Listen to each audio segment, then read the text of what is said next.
像世界都安静了。我叫他龙哥，在腾冲的那几天，我和他混在一起。他一身江湖气，要不要去我家吃饭？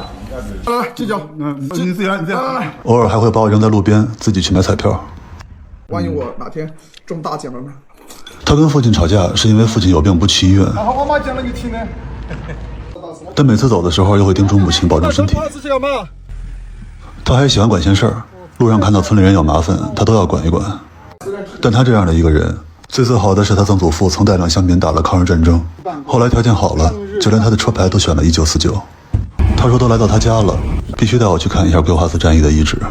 这是滇西保卫战的第一场胜利，是奠定民族抗战信心的一场战役。那条路很难走，林子深处，潮湿的泥土通向一棵古树，树下是烈士的墓碑，51个名字躺在松软的泥土里。军人挺身而出，我们当地腾冲人民老百姓也很踊跃地加入了这个。他拔掉了坟头草，他说这是最不好的败马草，然后对着墓碑跪下了。阳光透过枝叶打在他身上。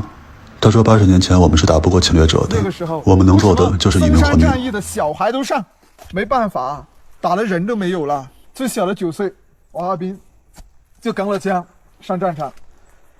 你说，对啊，糖果都还没得吃过的那个时候。所以我忽然觉得历史这本书还是太薄，承载不了那么多英烈。辞别龙哥后，我前往嵩山，花就放在路边，无人看守，一桶水，一捆花，一个二维码。我觉得他们是相信能千里迢迢来看烈士的人，骨子里是不会掏这点钱的。我买了一束花带上嵩山，也去看看龙哥口中说的这些娃娃兵。他们没有机会长大了，因为他们把未来留给了后来的我们。后来我去了国殇墓园，3346个墓碑下，10万英魂长眠于此。保安大爷说，腾冲不接待日本人。这个什么大总是南京大屠杀比赛砍人头嘛，他在那埋在这里，把捆绑埋在这里，总是给他上身，太坏了。出租车大姐说，她不会在日本客。我说，他说他是日本的，那我肯定说不打我咋着？我想这是血脉留下的记忆。小心啊，这点小心一点。分别的时候，龙哥带我爬上高黎贡山，拍张。他越走越激动，声音也越来越大。压倒性的一切躺在了这边。他说：“人们总说山有多高，水有多高，大团结。但在腾冲，高黎贡山有多高，5星红旗就有多高。